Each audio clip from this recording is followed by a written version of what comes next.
Hannibal. Now, when I think Lara Jean, I do not think Hannibal. So how did this all come about? So Hannibal came out really traditionally. I just auditioned. We're shooting in Toronto. We shot the entire 13 episodes here in Toronto. So David Slade was up here, and Brian Fuller, who's the creator. David Slade did our pilot and our finale and another episode.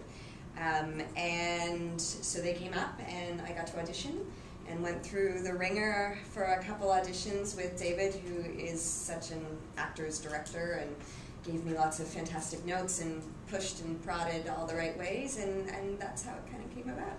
You know, I feel like you're very versatile. You know, I can never really predict what your next role is going to be. You know, one day you're like a bartender, the next day you're in Camelot, and now you're like some crime reporter. So how great is it playing all these different kind of parts? Really, really great. I'm back on Copper now as well, which is also like a completely different character. But yeah, from Charlie on Dan Vermeer, who was sweet but snarky at the same time, sarcastic, kind of, you know, every girl, and then Camelot, which I think Bridget was the sweetest lady ever. Yeah. And Copper, a feisty Irish woman, and now probably the most lacking of morals tabloid reporter ever. Yeah. So it's really great to kind of be able to flesh out all those characters and explore all those different parts of myself, because who wouldn't want to?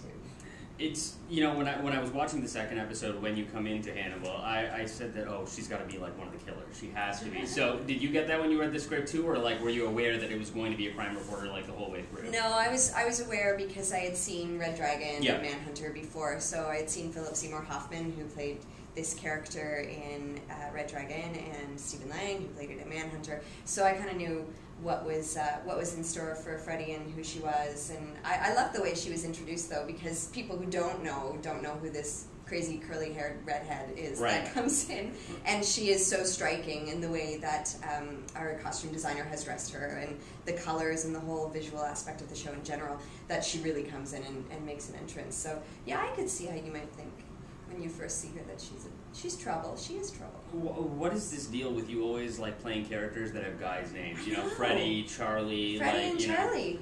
I know. You know what's funny? Every time a script comes my way for an audition and it's got a guy's name, I go, it's mine. Yeah, it's mine.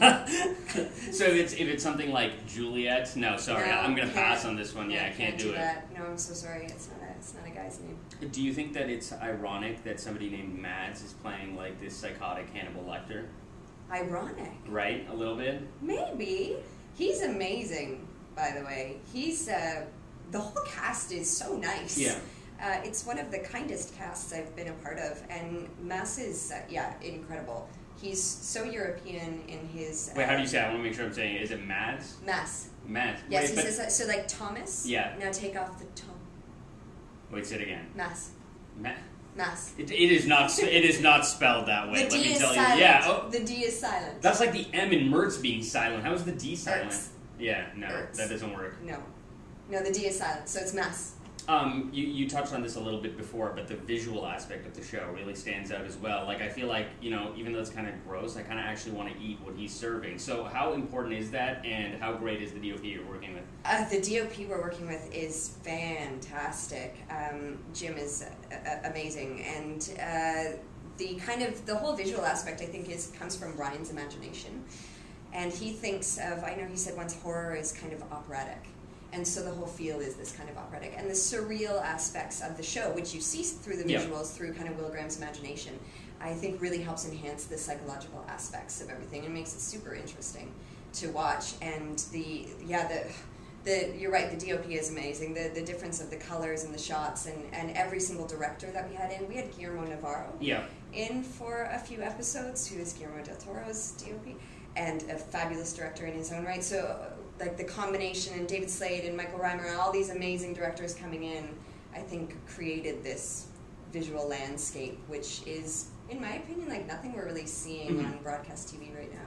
Can you tell me about like how the series is going to work? Like, is it going to be a standard procedural where like we are typically following one killer and then, you know, the one guy is getting sort of counseled by Hannibal, or is it just going to be like a serial kind of thing where it changes and there's like one overarching storyline? I think what they've done really well, and I can say this without getting in trouble, is there are some kind of individual storylines, but each of the individual storylines, because you've seen the first 2 episodes, contribute to the overarching story. So there are some procedural aspects to it, but it is not like a I'm scared to say that, because it's not like a procedural at all.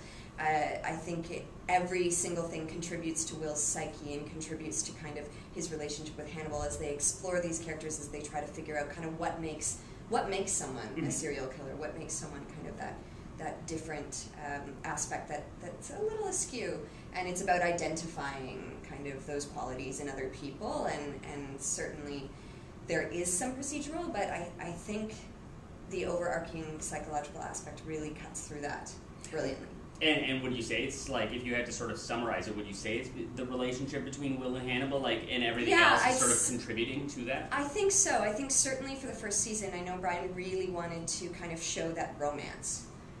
So the relationship of them before all the Red Dragon stuff went down, before the Tom Harris novels. So, because it's hinted at in the Tom Harris novels, and he took that and kind of fleshed it out and made it into something else. So he really wanted to show that, and I think that's, generally what you're going to see, which is, I think, it's Mass and Hugh Dancy, so who wouldn't want to watch them? And can you tell me a little bit more about your character? Like, what is Freddy all about? I mean, I think it's a great, fantastic character. You're sort of like exploring the seedy underbelly of reporting, which I love. Yeah, and I think it's important, especially because it is a kind of gory landscape. I think she's an important character that Tom Harris also tapped into when he wrote the novels in the male form, and now we've tapped into as a blogger, is that the media does have this fascination with serial killer stories, and it is almost immoral, kind of the fascination that we have with it, and the way we kind of plaster it everywhere. And I think she's a great reminder of that when she shows up, because she's not good. She's pretty sociopathic in her own right, and to be able to represent that side of the media, which is an important part of telling the story of serial killers, I think is really good. What I really liked was, in the first episode, you're sort of familiarizing yourself with the characters, and in the second, there's so many surprises, like especially the last shot, where, and you know what I'm referring to, I don't want to give it away. Are we going to see more of that? Like, does every episode, traditionally speaking, end with a bang? There's certainly an aspect of kind of surprises along the way, and really integrated with the visual surrealist kind of thing happens a lot, and I think a lot of those visuals and a lot of those kind of scenes will raise questions in the right way that will get people coming back for more. I think it's, there's great storylines to come. I can't say much. No, I get it. And there's great storylines. And finally, why should people watch Hannibal? Oh my goodness, people should watch Hannibal, first of all, for the wonderful triad, which is Mass and Hugh and Lawrence, who are, I can say, the nicest people, first of all, but Hugh's work is also so touching, and he's so antisocial, yet he makes you want to care for him so much, and it's such a beautiful performance. And Mass is a lesson in how to act. And Lawrence is Lawrence Fishburne. Right. I mean, he's incredible in everything he does. So, and they're also all gorgeous. So watch for them. And also watch for the work of Brian Fuller, who people will know from Dead Like Me and Pushing Daisies and Wonder Falls. And Caroline de Havilland is in this as well, and she was in Wonder Falls. So I think anyone who's fans of the Brian Fuller kind of universe will be really excited, because he's brought in past cast members too. And I think, and at the end of the day, watch because it's a good story. That's what we want, right? We want good stories on TV that are well acted and well done, and I think that's what you're getting here. We're so used to seeing Hannibal on the big screen. Can it exist on the small screen as well? Yes. I'll just say yes. Perfect. Thank you so much.